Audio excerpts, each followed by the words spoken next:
100 years separates their reigns. Different eras, different societies, almost different worlds.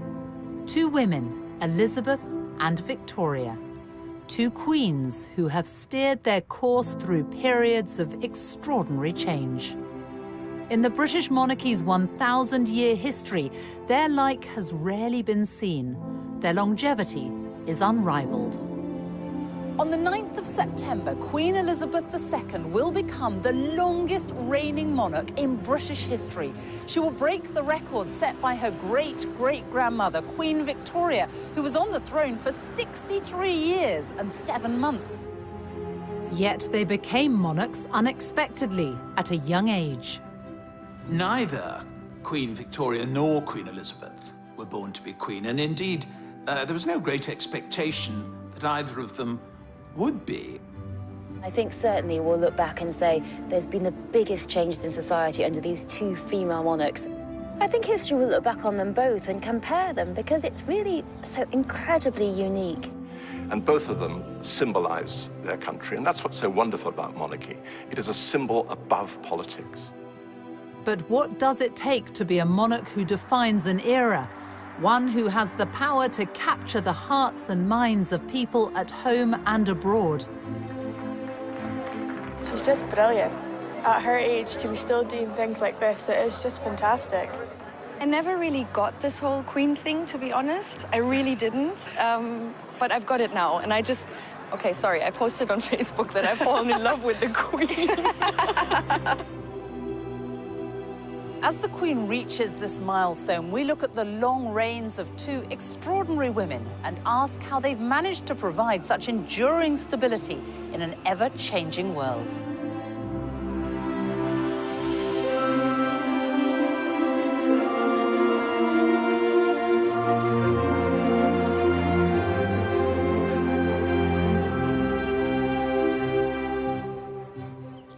It's March 2015 at Canterbury Cathedral. And here she is, Elizabeth II, the face of the modern monarchy. She's here to unveil statues of herself and her husband, Prince Philip. Immortalized in stone next to Queen Victoria and Prince Albert, in this, the year Elizabeth becomes the longest reigning monarch. Nobody expected that. On April the 21st, 1926, a child was born to the Duke and Duchess of York, Elizabeth and Prince Albert, who was the second son of King George V. Elizabeth Alexandra Mary came into this world a princess. Her popular uncle, the Prince of Wales, was next in line to the throne, followed by her father. So no one ever expected that one day Elizabeth would become queen. And she certainly wasn't born in a palace. In fact, she was born right here. On Bruton Street in Mayfair, now a restaurant. A plaque is the only reminder that before the bombings of World War II, Elizabeth's home stood on this site.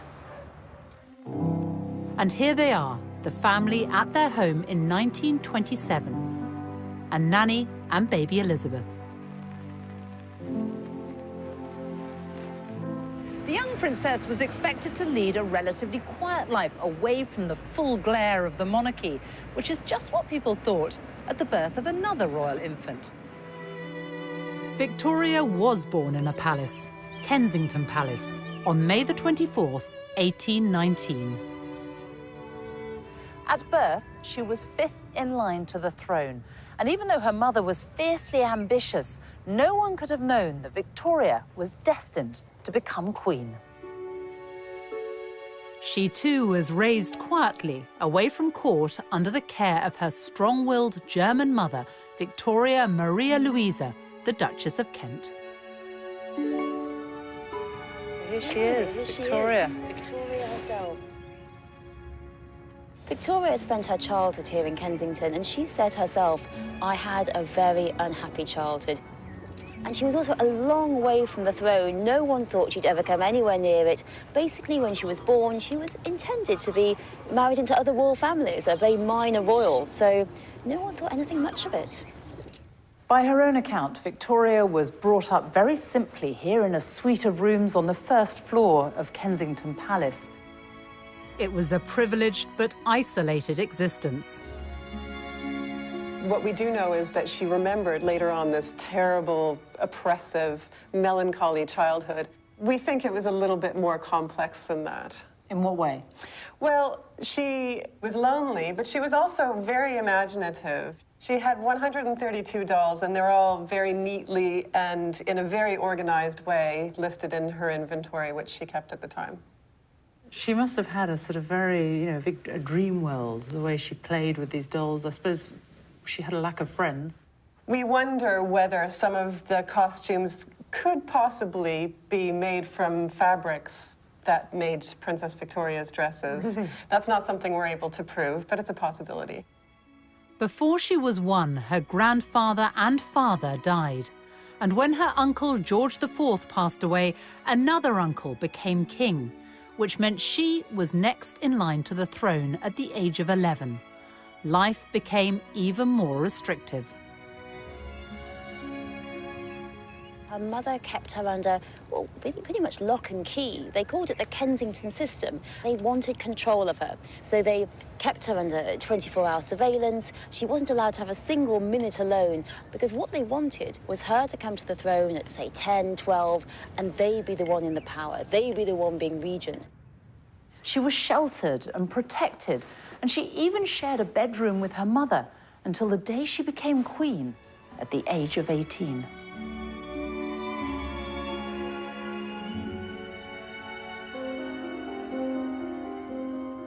In stark contrast, Elizabeth's early life was happy and carefree. She had the constant companionship of her younger sister, Princess Margaret.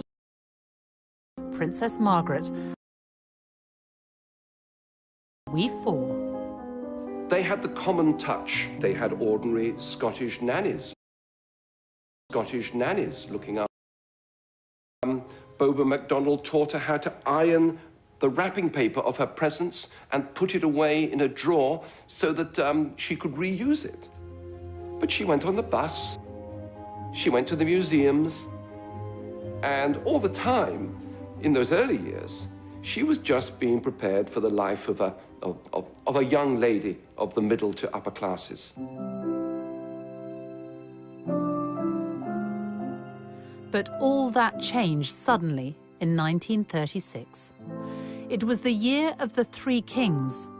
In January, King George V, Elizabeth's grandfather, died. Her uncle took the throne as King Edward VIII, but his reign lasted just 325 days. He abdicated in order to marry the twice-divorced American Wallis Simpson. By December that year, Elizabeth's father was king. Elizabeth moved here to Buckingham Palace with her family at the age of just 10. Her father was now king, and it must have been a huge change for the young princess, who until then had been raised in a more modest family home, albeit in Mayfair. It was 1937, exactly 100 years after Queen Victoria had arrived here at the age of 18. Victoria left Kensington Palace just weeks after becoming queen. Her first requests were for time alone at last away from her mother and a bedroom of her own. She got much more than that. Victoria became the first monarch to make Buckingham Palace her official residence. Over the years, she transformed the place, and visitors to this day are still met by the paintings of her nearest and dearest. How much did Queen Victoria change Buckingham Palace, and why? Well, I think she wanted to make it a centre of court life, and court life, I think, of a very different sort. I mean, the thing about the monarchy in the middle of the Victorian period was that it became respectable for the first time. And really, this was a palace which was going to house a court which was the epitome of the kind of new morality of the family and of society. Elizabeth has transformed this palace in another way. In 1962, she opened the Queen's Gallery to give the paying public access to the royal art collection. In 1993, she opened the doors even wider. Tens of thousands now take the chance to wander through the staterooms, with ticket and gift shop sales going towards the upkeep of the artworks.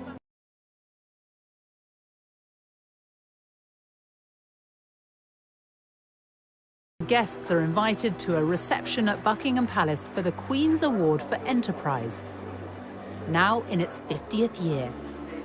And each guest is greeted personally. It means a huge amount to these businesses.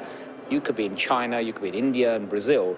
People will see the emblem of these awards and they will know that you've got that because you're a very successful British business, and it actually then leads to more business, which is great news for Britain. It's such a boost to me personally, to my confidence as a businesswoman, but obviously to the business. I've met so many fantastic other businesses, so I look forward to a lot more business networking as well. The questions she was asking tonight were quite interesting. They were very business orientated, and she obviously knows what's going on, which is great, you know. The Queen herself is such an inspiration for all of us. And so for women in general, I think, you know, I mean, an inspiration of hard work, dedication, you know, like what entrepreneurs should look up to.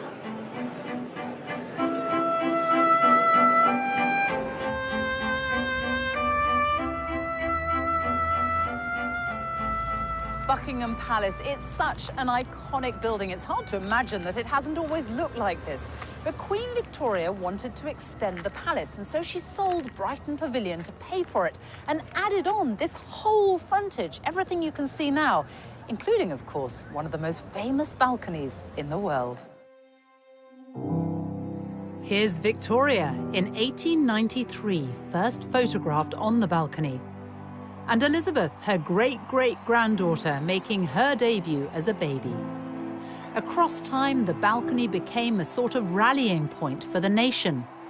No more so than in May 1945, when war in...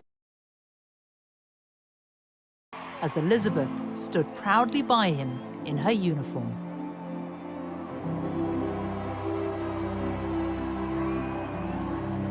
Growing up during World War II shaped the future Queen. In 1940, she was the teenager who gave this radio broadcast for children forced to evacuate their homes. My sister Margaret Rose and I feel so much for you, as we know from experience what it means to be away from those we love most of all. You would have thought that the royal family would have been moved a long way away to safety, but instead the princesses came here. They lived here in Windsor Castle for much of the war, and the castle was stripped of all its finery. The paintings were removed and hidden in caves in Wales and other places. And it was a very much diminished castle, except for the magnificence of the buildings. There was a big air raid shelter built under one of the towers, which no one liked using, but they did when the air raid sirens sounded. As the bombing raids of the Blitz hit, it was suggested that the princesses should be evacuated, to which the Queen Mother had an immediate reply. She said, "The children would never leave without me. I would never leave without the king, and the king will never leave."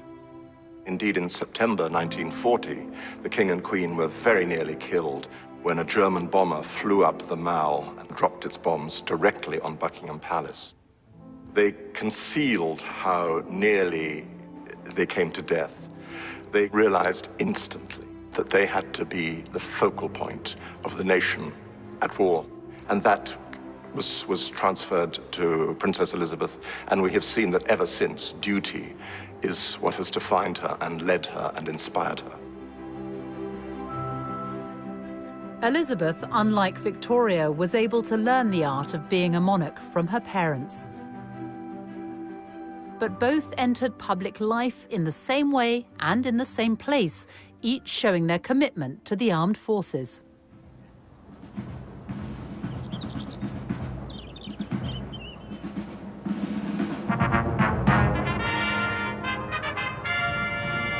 Queen Victoria came here here to Windsor Castle to review her troops for the first time when she was just 18.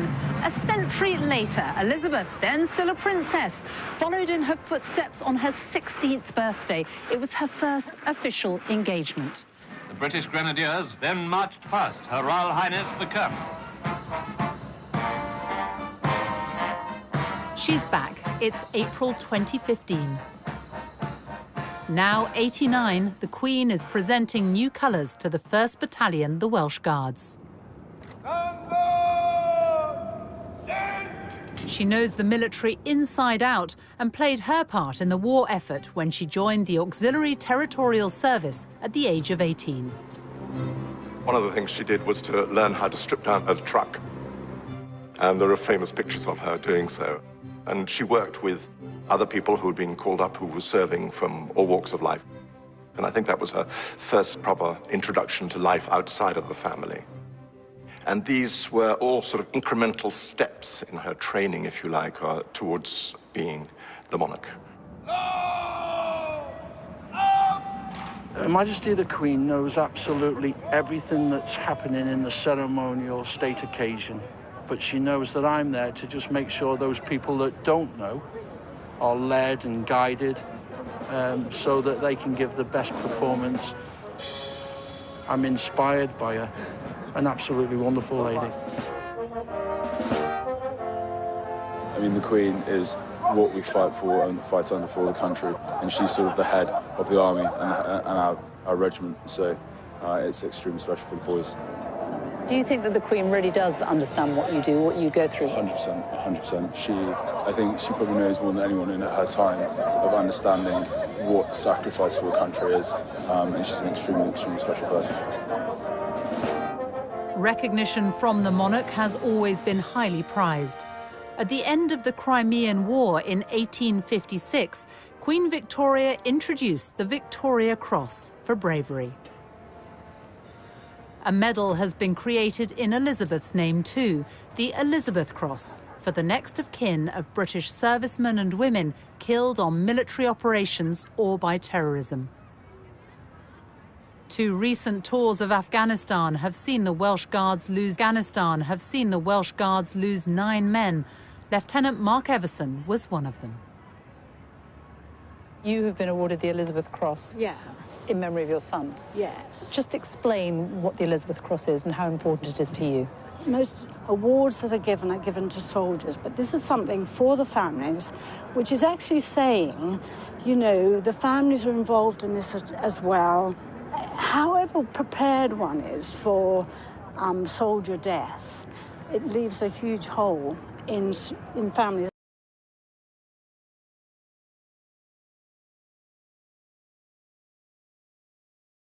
This memory, this little cross signifies that, really. Elizabeth is the daughter, mother and wife of military men. By her side today, as he has been for every step of her reign, is Prince Philip, the Duke of Edinburgh.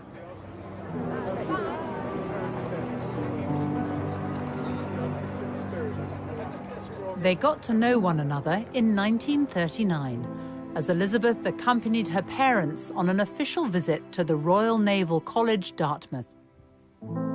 The cadet assigned to show her around was Philip, a prince by birth of Greece and Denmark, also a great-great-grandchild of Victoria's. The Queen saw him, this handsome young Viking with his sense of humor.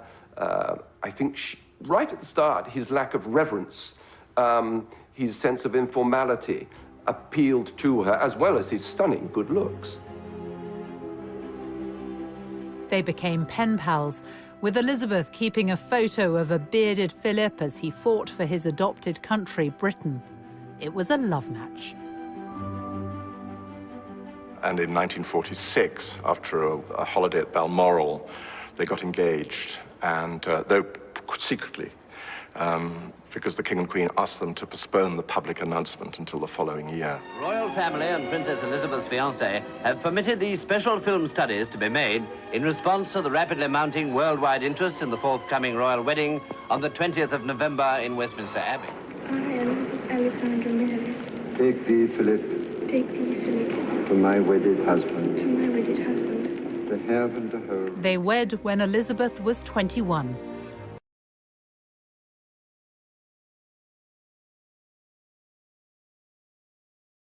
And that of any other British sovereign. It's a cornerstone of Elizabeth's reign. As she's said in several tributes to him, he is the rock on which her work as a monarch has been based. He has quite simply been my strength and stay all these years. And I and his whole family, and this and many other countries, owe him a debt greater than he would ever claim, or we shall ever know. Queen Victoria had her rock too. For Victoria and now Elizabeth, a vital thread through their lives has been the love and support of their husbands. Both married European princes, both met their husbands-to-be when they were very young and then got to know them slowly through letters. He also looked like a film star. I mean, there's something very romantic in the fact that both Prince Albert and Prince Philip were both sort of gorgeous to look at, you know, that builds up the whole fairy tale. Victoria was 16 when she met Prince Albert of Saxe-Coburg and Gotha. He was her first cousin from Germany. It was determined, more or less, from childhood onwards, that Victoria would marry one of those Coburg children. There were some other candidates for her to marry, but that was the obvious one. And it was her great luck that she fell in love with him, besottedly. It was a real love affair, love match, from the beginning. They kept in touch by letters, and she described him as so sensible, so kind, and so good, and so amiable too. She really hadn't had a chance to have anyone to love. She and her mother had been at loggerheads. She had no sister, no friend, no father. So she'd been a very lonely child, and all this passion had really pent up inside her. Obviously, Victoria's wedding to Albert on a grisly February day is essentially a private service. Victoria herself said that she noted every detail. Indeed, she does appear to have noted every detail in her journal afterwards. I think for Victoria, it was a wonderful day in every way. The couple were married in 1840. Victoria was already queen, so she had to propose to him. They went on to have 9 children. Albert brought an experience of the world Victoria had never known. He developed a strong interest in arts and culture and built the Italian Gardens in Kensington as a testimony of his love for her. She rejoiced in her marriage to Albert, and it had for her a significance only rivaled by her coronation day. Victoria's coronation came after the death of her uncle, William IV. It's one of the quirks of the hereditary system that one is expected both to mourn and rejoice at the same time, mourn the death of one sovereign, rejoice in the accession of the next. I think in 1837 there is a definite imbalance. There is notably more rejoicing than mourning. She loves being queen at the age of 18. She tells the wife of a courtier that she woke up one morning afraid it might all turn out to be a dream. She thoroughly enjoys the dream. 400,000 people flocked to London for her coronation, helped by the transport revolution, the railways, and the hopes of a nation resting on youthful shoulders, something shared by only 2 women in more than 100 years. Elizabeth's path to accession came in 1952. In January, she and Philip were waved off at the airport by her father, King George VI, as they began a Commonwealth tour in his name. It was the last time they would see one another. He was only 56. On February the 6th, 4,000 miles away from London, Princess Elizabeth was brought the news the world was soon to hear. It was announced from Sandringham at 10:45 today that the King, who retired to rest last night in his usual health, passed peacefully away in his sleep earlier this morning. People were shocked by the death of the King. It wasn't anticipated, except an inner circle who knew just how ill he was.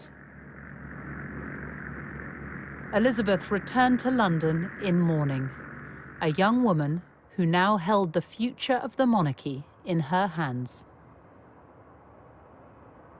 For 4 days, King George VI lay in state in Westminster.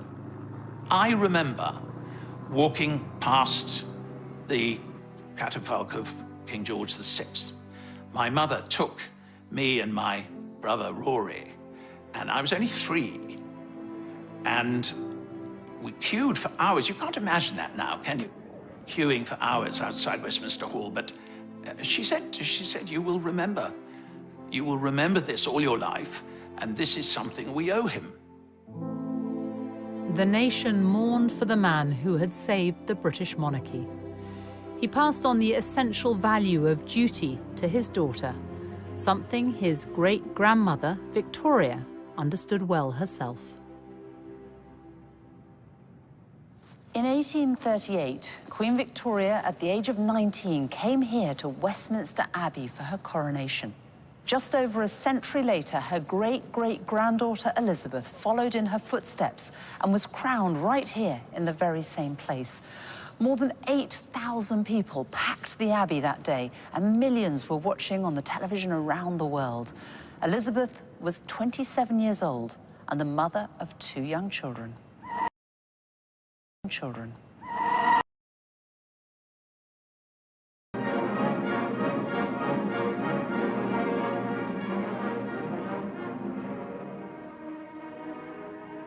How was Elizabeth received at the coronation? We all became romantics on a huge collective scale. And of course, the setting in this abbey, where the very stones talk, with the old statesman in marble looking down on it, Disraeli, Gladstone, Peel. We were right in the middle of this wonderful combination, which the Brits pride themselves on, or did, of juxtaposing tradition and modernity and making the two work together. But above all, the young woman sitting just over there.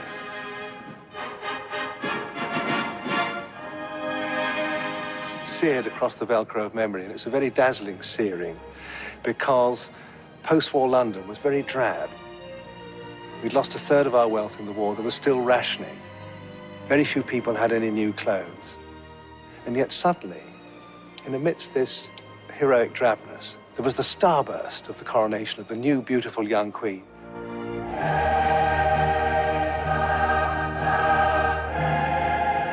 I remember it. I was on Victoria Embankment, and it was a kind of magic moment when the great golden coach went by. And then this smiling figure, it was one of the moments of the reawakening of the country after a long and tense and deprived period. And for those who weren't there, thanks to the revolution of television, the nation could watch from their living rooms.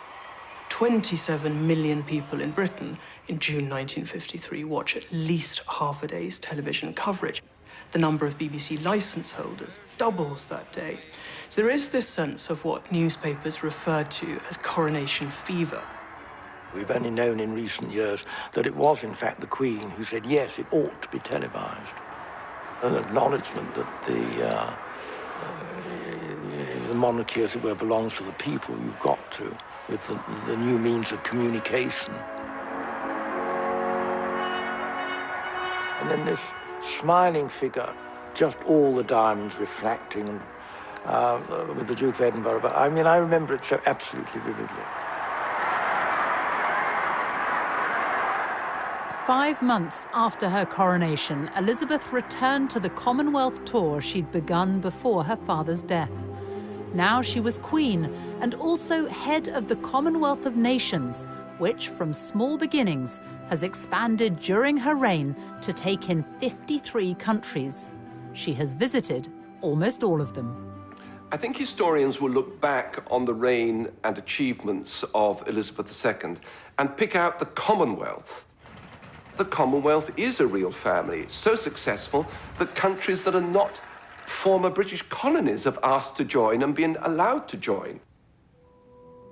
For Victoria, she was Empress of India, with the reach of a global superpower, the British Empire. Not that she saw much of it.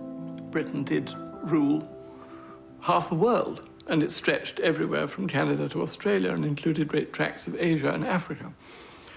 And it's true that Queen Victoria didn't visit any of these places. She was very much in touch and thinking about them a lot. She became besotted with India and Indian culture in her later years. She taught herself Hindustani, and she could speak a little bit of Urdu. She would have loved to go to India, but they didn't let her. So in her mind and her spirit, she traveled, completely unlike Queen Elizabeth, who actually travels. Queen Elizabeth II has crisscrossed the globe for more than 60 years. Here and abroad, she has shaken the hands of history. It's June 2015, and once again the red carpet is laid out on foreign soil. This is Berlin's Tate, but that will not faze the most well-travelled monarch in history. The Queen first came to Germany on a state visit in 1965. It was a country still divided by Cold War communism. Her visit was a gesture of solidarity and a step towards normalizing relations with Germany in the decades after World War II. People still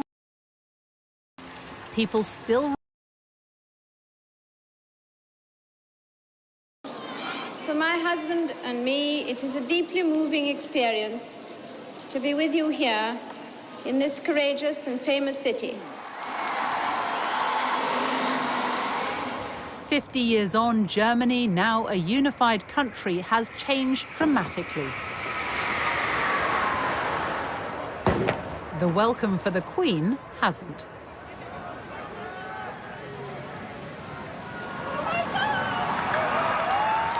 Wherever the Queen goes, she brings with her a sense of occasion, and there's been real excitement here in Germany in the run-up to this visit. She's on every front page today, and the papers are full of what to do, what to wear if you meet her. And German television has been running British-themed programmes. And that's the thing about the Queen. Wherever she goes, she brings with her an indefinable something that no one else can. The Queen is our big differentiator in the eyes of many of our foreign partners and friends. They deal with other governments, they deal with other heads of state, but the Queen is something completely unique. And you see that in the reaction of the crowds lining the streets.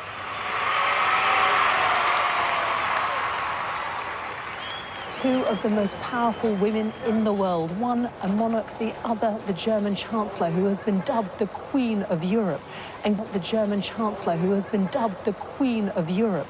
And given the question mark over the future of Britain in the EU, the timing of this state visit is being seen as something of a diplomatic coup.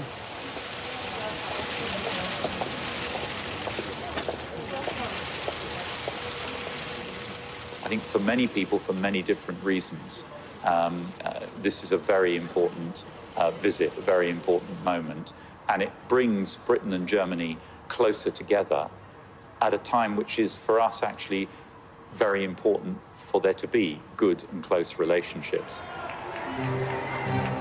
As a constitutional monarch, the Queen must remain politically neutral. Hers is more of a personal power. Arriving at the state banquet, she is wearing Queen Victoria's rubies as she delivers words echoing a lifetime of experience. We know that division in Europe is dangerous and that we must guard against it in the West as well as in the east of our continent. That remains a common endeavour. Flying the flag for the United Kingdom at the British ambassador's residence in Berlin. Every year, a garden party is held to honour the Queen, but this is the first time she and the Duke of Edinburgh have actually been able to attend. The interest in Germany in the Queen is already big. People have been thinking about the institution of the monarchy and about the overall relationship between Germany and the United Kingdom. In diplomatic speak, we'd call it soft power. It's what the Queen stands for. It's the values that she embodies, and that has deep impact. There's all those disputes we do have at the moment in Europe about Britain and Europe and the rest of the world. So it's important that we do have this unifying personality. She's there and she stands for something and a value that is not changing. And so it's like an authority. You know, all the emotions here at this garden party that show that there's a very strong belief in Germany that please stay in the EU, we need you. Very smiley and talkative, actually. Yeah, and I never really got this whole Queen thing, to be honest. I really didn't. But I've got it now, and I just... Okay, sorry, I posted on Facebook that I've fallen in love with the Queen.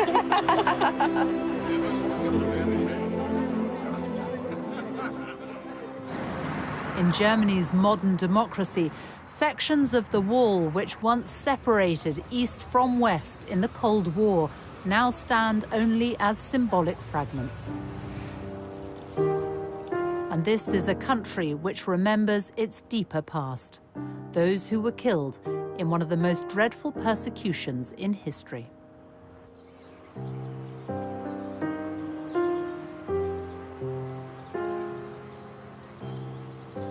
70 years ago, British forces liberated this camp, and they discovered, much to their horror, that on this very soil, tens of thousands of people had died in a most horrific fashion. It was liberated by World War II Allied troops in April 1945.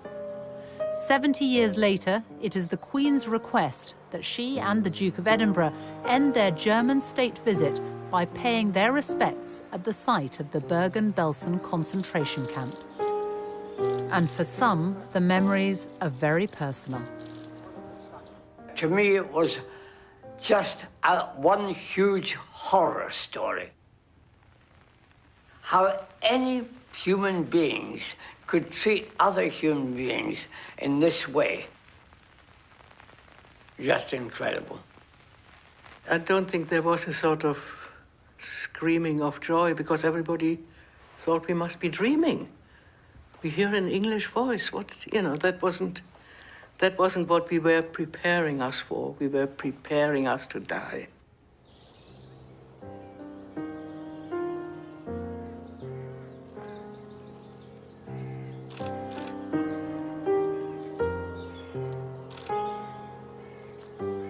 Her visit shows that she takes human suffering seriously. She identifies with the pain and deep suffering of the Jewish people. And together with so many other people, she's absolutely determined to guarantee that the horrors that took place here in Belsen will never happen anywhere else again.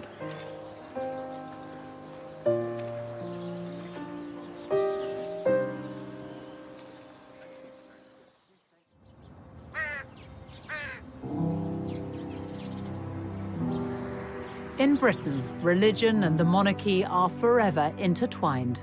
Since King Henry VIII famously separated the English Church from Rome, every monarch has become defender of the faith and head of the Church of England. Victoria, she was devout, outspoken on church matters. She even wrote about her views on sermons in her diaries. I think that sincerity of faith is something that Queen Victoria shares with Elizabeth II. I feel absolutely sure that both women, in what is unquestionably a very lonely position, have felt upheld at moments, many moments possibly in their reign, by a very strong Christian faith. Many have found the practice of quiet personal reflection surprisingly rewarding, even discovering greater spiritual depth to their lives. In her Christmas broadcasts, she talks often about how the teachings of Christ are what inform and inspire her.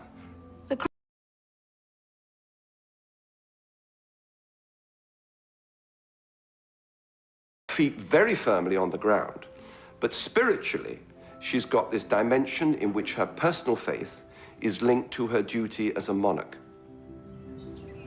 And each monarch also has formal duties in relation to the government of the day.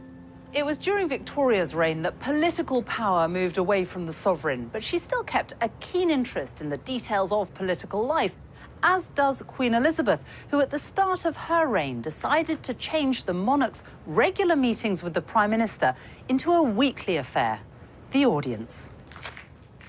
When Parliament sits, the Prime Minister arrives for their regular meeting, where the Queen has what's been described as the right to be consulted,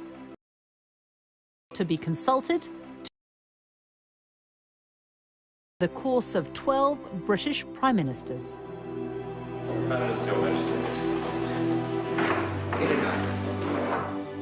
Her first PM was Winston Churchill, who'd known Elizabeth since she was a child and was the only elected member of Parliament under both Victoria and Elizabeth. Well, Churchill was in love with her. There's no other way of putting it. A member of his private office said that he was dotty about her and felt very protective of her and wanted to ease her into the duties of monarchy. And she receives the red boxes daily, containing cabinet and foreign and Commonwealth papers. She's been terribly well informed. When you think about it, the first weekly intelligence summary she got from the Joint Intelligence Committee in February 1952 would have had at least a section on it, I'm sure, of Stalin's capabilities and military intentions. Can you imagine it? The long reigns of Elizabeth and Victoria mean they have had to steer their way through periods of extraordinary change. Queen Victoria's reign saw the Industrial Revolution, economic progress, and the growth of the British Empire. Scores of grand buildings went up during the Victorian age, many of which are still with us today, like this one, the Victoria and Albert Museum. It houses one of the largest collections of decorative art and design in the world.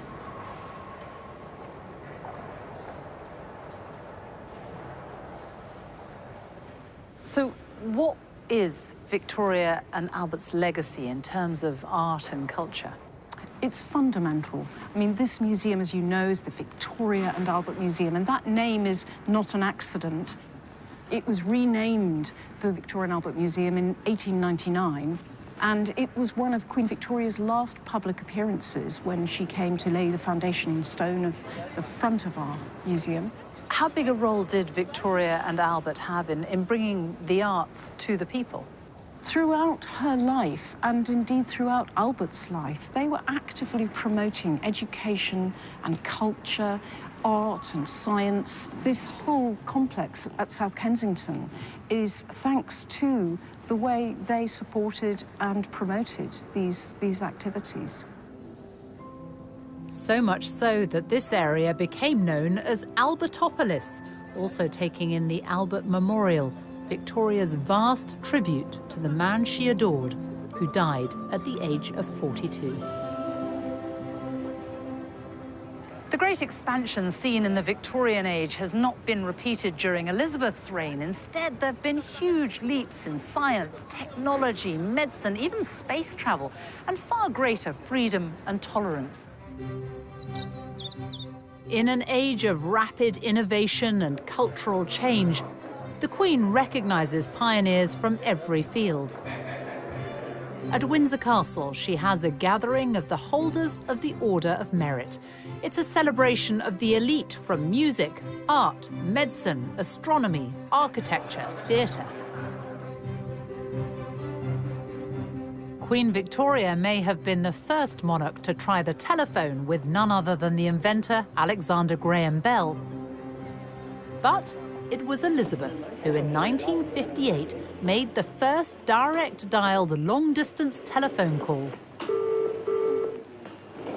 This is the Queen speaking from Bristol. Good afternoon, Lord Provost. Good afternoon, Your Majesty.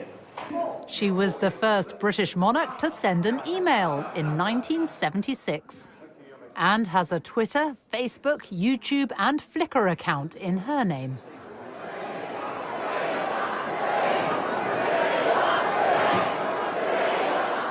In the monarchy's 1,000-year history, only 2 British sovereigns have marked their silver, golden and diamond jubilees.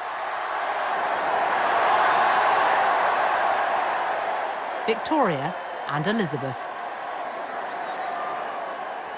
To mark her 60 years on the throne, Elizabeth chose to be photographed in front of the Queen Victoria Memorial with the diamonds worn by Victoria more than a century earlier. And if a Jubilee celebration is a test of popularity, it's one the Queen easily passed. Hundreds of thousands turned out to celebrate.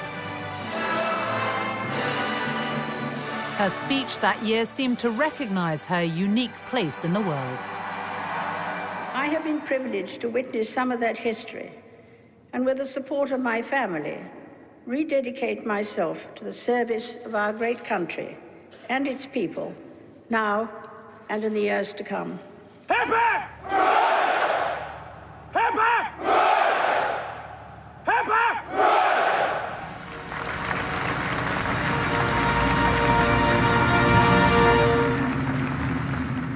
And then that same year, for the London Olympics, the Queen was cast. Long reign can bring challenges. Unlike Elizabeth, Victoria had to spend almost 4 decades without her beloved husband by her side. Queen Victoria did flack after the death of Prince Albert, not for the rest of her reign, as some people mistakenly think. It was really for about 10 years that she was much more in retirement, and she worked all the way through it. I mean, there's a fantasy that she was just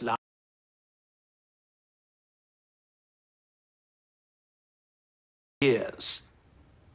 The politicians constantly feared, because she was so reclusive and shy and didn't like waving from balconies and didn't wear crowns, that somehow or another she was out of touch. And in a very mysterious way, she wasn't. In June 1897, Queen Victoria was persuaded to make an effort for her Diamond Jubilee. She was captured in this rare footage, and she had an empire to call upon. London had never seen anything like it. The Bengal Lancers, people from all over the world, African warriors, parading through the streets with all their wonderful costumes and uniform. It was partly a demonstration of this extraordinary political stability, that this institution, which had been so fragile in 1837, was now going stronger than ever in 1897, thanks to this very eccentric, clever but strange woman sitting in an open carriage riding through the streets of London in a black bonnet. The whole place was alive with excitement. Both Victoria and then Elizabeth came here to St. Paul's Cathedral to mark their Diamond Jubilees. For Victoria, who by then was 78, it was a rare public appearance. She was still mourning Albert decades after his death. And she was frail, too frail to climb these stairs and go inside. So instead, when her carriage drew up here in front of jubilant crowds, she remained in it, and the whole service came out to her.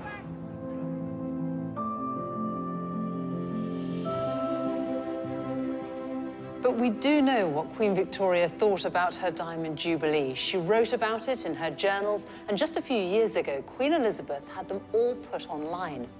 Victoria wrote, "A never-to-be-forgotten day. No one ever, I believe, has met with such an ovation as was given to me, passing through those 6 miles of streets, including Constitution Hill. The crowds were quite indescribable, and their enthusiasm truly marvelous and deeply touching. The cheering was quite deafening, and every face seemed to be filled with real joy. I was much moved and gratified."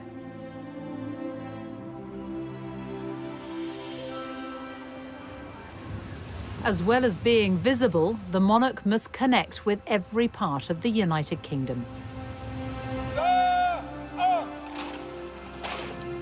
Today, the Queen, a direct descendant of Mary Stuart, Queen of Scots, arrives in Edinburgh for Holyrood Week. It starts with the ancient ceremony of the Keys, unchanged since Victoria's time. Well, it's a very significant process because it's the presentation of the city's keys to the monarch. But also, you know, for people of the city, it's a meaningful event because it's about the Queen's authority in the city. It's also about a welcome for garden party guests in the spectacular grounds of the palace. Royal garden parties were introduced by Victoria at Buckingham Palace in the 1860s and brought here to Scotland by Elizabeth's grandfather, George V. This is the Queen attending as a child. 8,000 people have been invited to this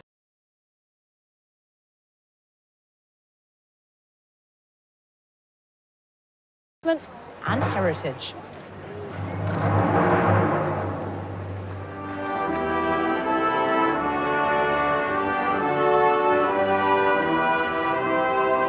She's just brilliant.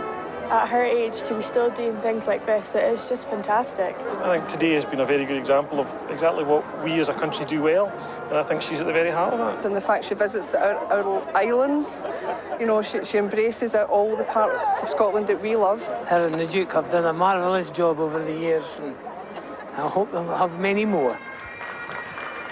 What over the 6 decades of her reign has been done is the knitting together, I think, of an extraordinarily ever richer tapestry of Scottish life. My lot are part of the older threads, but every year through this great gathering, new, fresh threads are added. The Queen has deep personal connections to Scotland. Her mother grew up here. Her sister, Princess Margaret, was born here. In fact, she was the first royal baby to be born in Scotland for more than 300 years. And since she was a child, Scotland is where the Queen has always come on her family holidays. During late summer and autumn, the Queen still enjoys her longest spell of privacy in the place she's visited since childhood.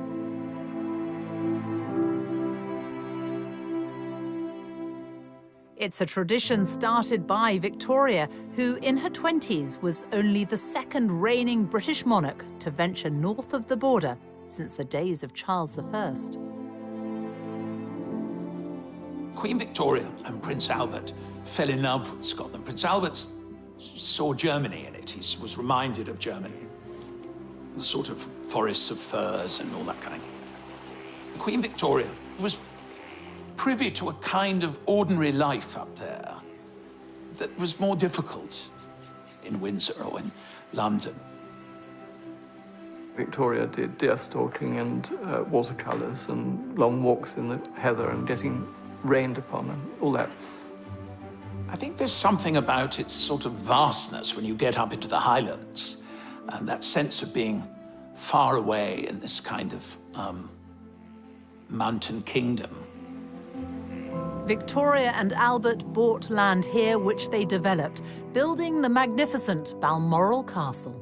Balmoral was very carefully chosen up on a bluff with the forest quite far back and the water very much below and so on. And it became their own place. You know, it wasn't a house of the British monarchy. It was the house of Victoria and Albert. And that meant a great deal to her. The home lovingly designed by Albert for Victoria now belongs to Elizabeth.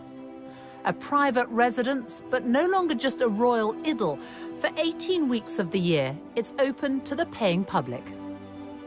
As she grew older, Victoria spent much of her life at Balmoral. She was here on Wednesday, the 23rd of September, 1896, the day she overtook her grandfather, King George III's record.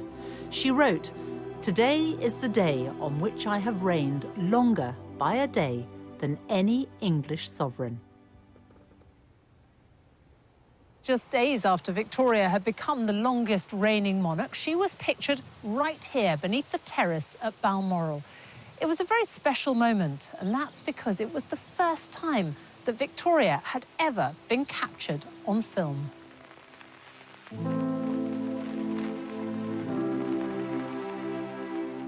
Here she is, surrounded by dogs, children and grandchildren. Victoria, a focus of national unity, who chose to mark her momentous day quietly. Elizabeth will also be in Scotland, but will carry out some official engagements.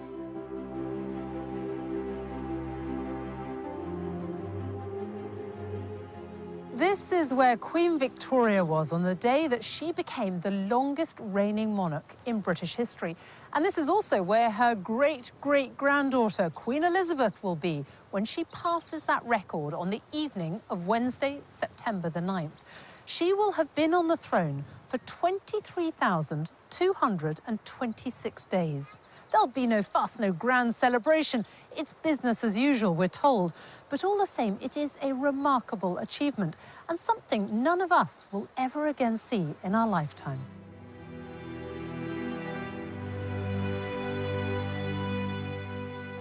Even for those that don't think about the monarchy or don't follow it particularly, the fact that she is there, and it's there as an institution, and she never puts a foot wrong. I don't think we should withhold our gratitude to both women for keeping this institution, which I think many people cherish, in spite of all the jokes we made about it.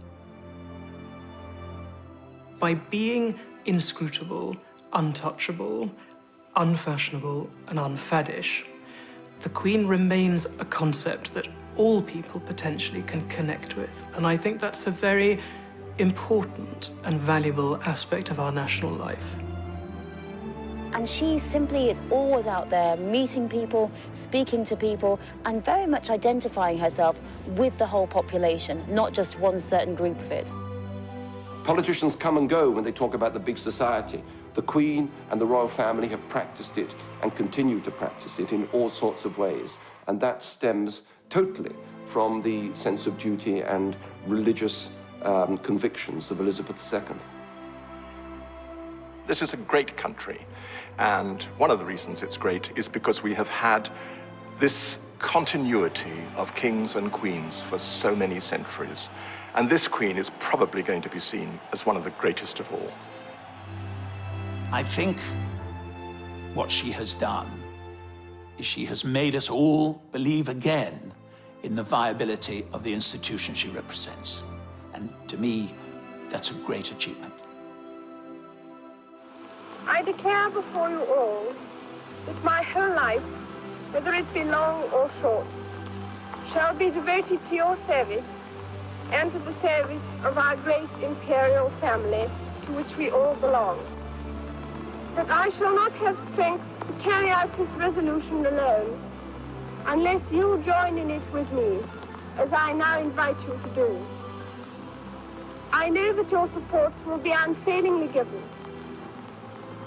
God help me to make good my vow, and God bless all of you who are willing to share in it.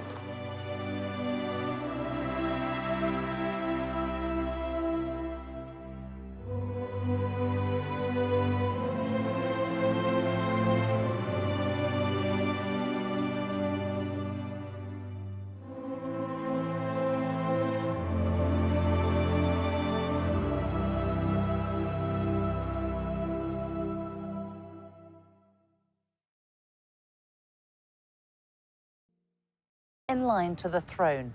And even though her mother was fiercely ambitious, no one could have known that Victoria was destined to become queen.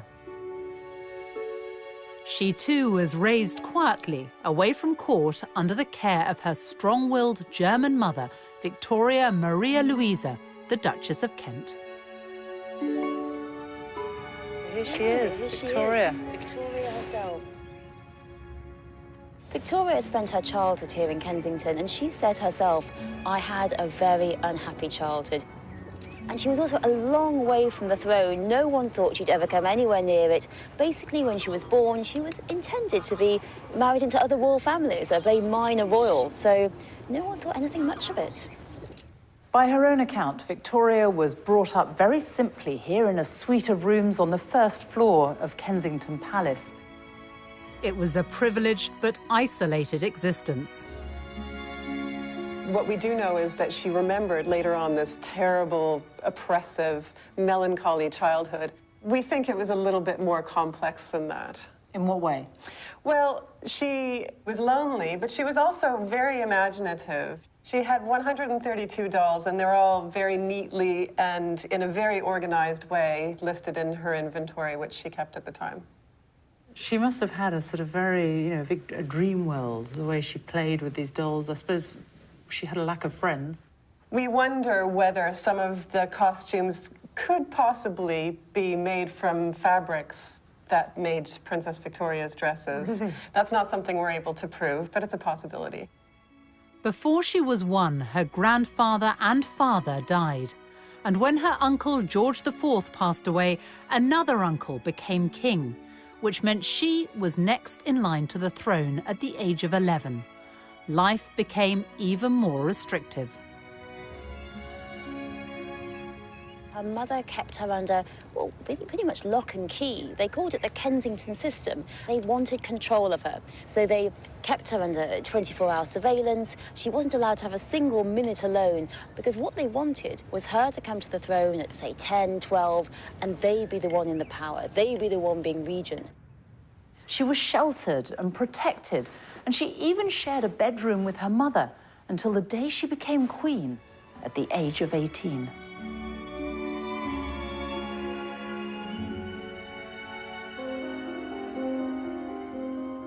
In stark contrast, Elizabeth's early life was happy and carefree. She had the constant companionship of her younger sister, Princess Margaret. Princess Margaret. We four. They had the common touch. They had ordinary Scottish nannies. Scottish nannies looking up.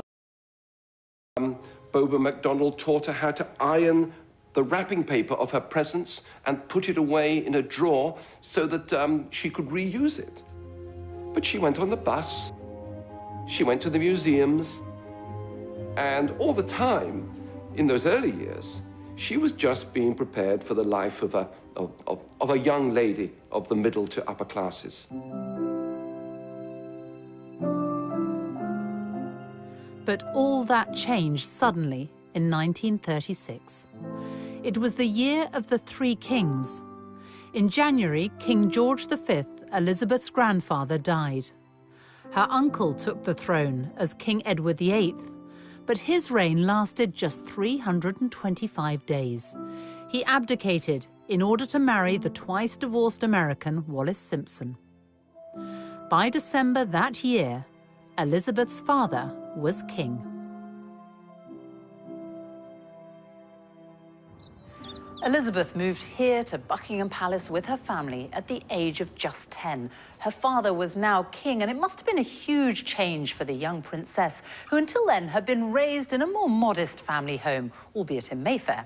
It was 1937, exactly 100 years after Queen Victoria had arrived here at the age of 18. Victoria left Kensington